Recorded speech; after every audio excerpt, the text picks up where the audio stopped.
شروع اللہ کے نام سے جو بڑا مہربان نہایت رحم والا ہے۔ پیارے نبی صلی اللہ علیہ وآلہ وسلم کے اصول۔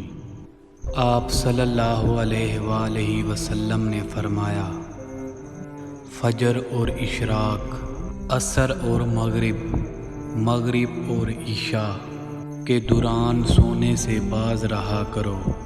اس فرمان میں بے شمار طبی حکمتیں پوشیدہ ہیں۔ مثلاً کرۂ ارض پر فجر اور اشراق کے دوران آکسیجن کی مقدار سب سے زیادہ ہوتی ہے۔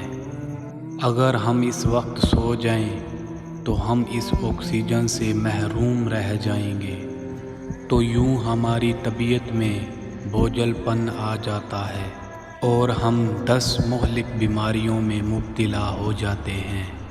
دمہ بھی اس 10 بیماریوں میں شامل ہوتی ہے۔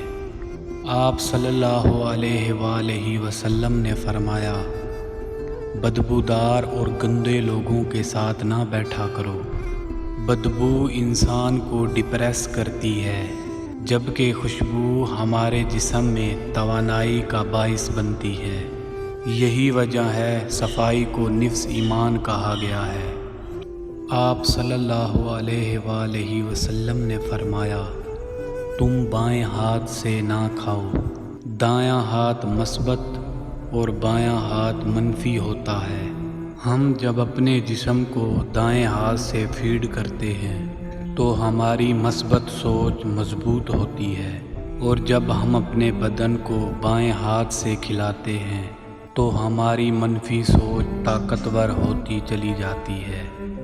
آپ صلی اللہ علیہ وآلہ وسلم نے فرمایا، ہاتھ کے کڑاکے نہ نکالا کرو۔ سائنس کا کہنا ہے جو لوگ انگلیوں کے کڑاکے نکالتے ہیں وہ جلد آرتھریٹس کا شکار ہو جاتے ہیں اور جوڑوں کے درد کی بھی شکایت ہوتی ہے۔